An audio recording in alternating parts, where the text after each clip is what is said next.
Where again? It's going on YouTube. Nationwide And- YouTube. yeah. It's actually going to be shortened to Beef Hanger. Okay. I am. Oh, that's backlit. I am here with Jay Mowchenko. He's the pastor of Weyburn Free-Methodist-Church, and he was one of the first pioneers of the LifePlan. He's got to go pretty soon. He's pulling his car up. We're just going to be doing 4 questions with Jay. It's a little new segment I'm doing, and so Jay, why don't you tell me a little bit about what are some of the things that you've learned from doing the Life Plan a second time now? This year, you are at the second time point. Yeah, right? we're about halfway through the second time. We've just we're in the process of praying, getting ready Yeah. for the dream session. So one of the things, am I where am I looking? You can look at my eyes. At you. Yeah. Okay. One of the things that we've learned in the whole process would be the first time around I did almost all of the legwork myself, Okay. and this time we're trying to spread it as broadly as possible. The thing that we found I found in the community survey interviews was that I built better than even the information that I got from the interview was the relationship that started. I started a conversation. I became visible to people in the community. They knew my name, and so then I'd see them around, and they'd say, "Hey, that conversation we had, you remember?" And so this time around, by going more broadly, Jody, one of the pastors on staff, she's already had conversations where she talked to someone in the community.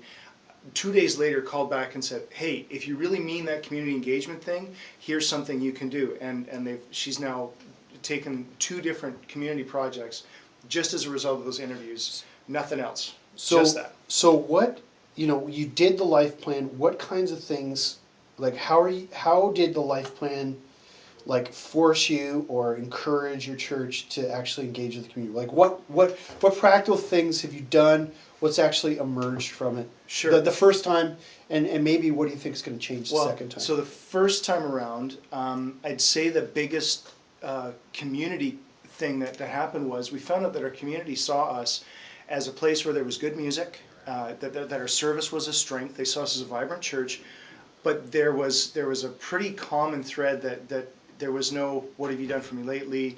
There was a sense of there's no connection at all with the community. So in our report and then in our dream session, we were praying over this question of what does it look like to connect with our community. And so since then, I feel like we've developed a partnership with an organization in town called the Family Place.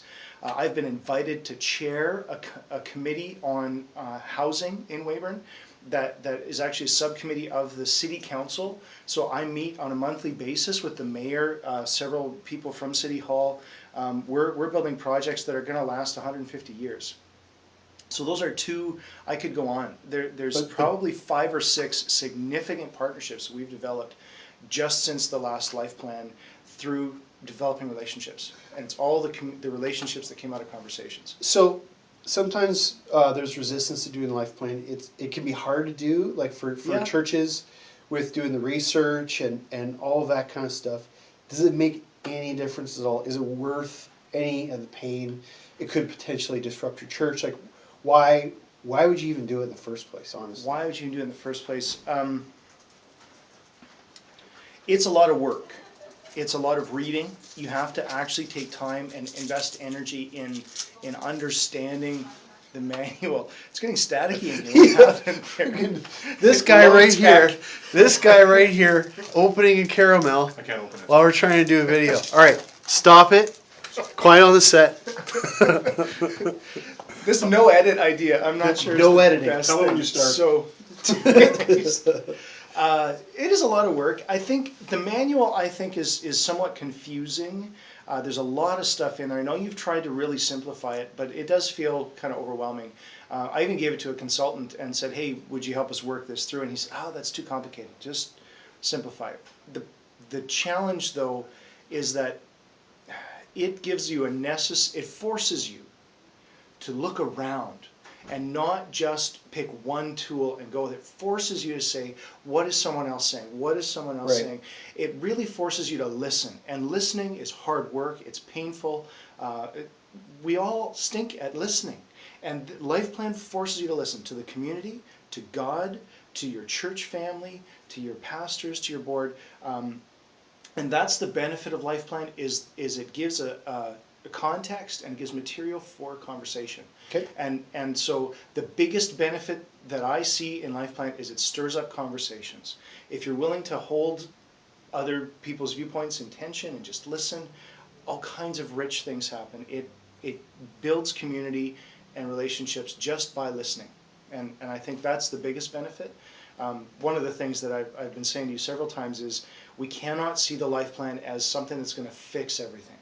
All LifePlan does is stir up the conversation, and if you get a small tweak each time you do LifePlan, the incremental changes begin to take effect. Okay. So when I came to Weyburn, it was already a reasonably healthy church.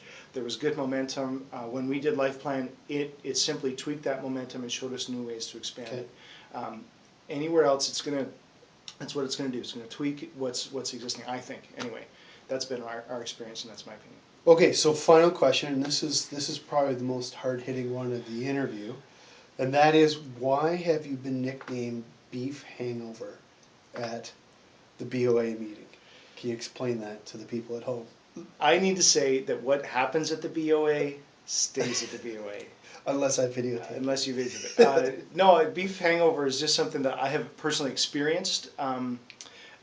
We in our movement, we have history with other forms of excess, and I've been personally convicted over the fact that occasionally I wake up the next morning from a buffet and a burger and whatever, and I go, ugh, I feel lousy. So I've termed that a beef hangover. Okay. And, Jason really liked that and gave it. And did you wake up with one after we went to Mother Tucker's last night? Did you? Actually, no. We went to Mother Tucker's, and by the time Matt Wiley came around to our hotel room at midnight that night, I was ready to go to Wendy's with him and chose not to, thereby avoiding the beef hangover. Okay. That's why I got the nickname. Okay. Because I'm in recovery and I'm making progress. All right, right on. Take that. Right on. Well, we'd like to thank Jay for doing the interview with us. Nothing. And we're gonna have more of these coming up in the future as I track people down and make them face And destroy their dignity. 4 questions. Thanks, Jay. Thank you.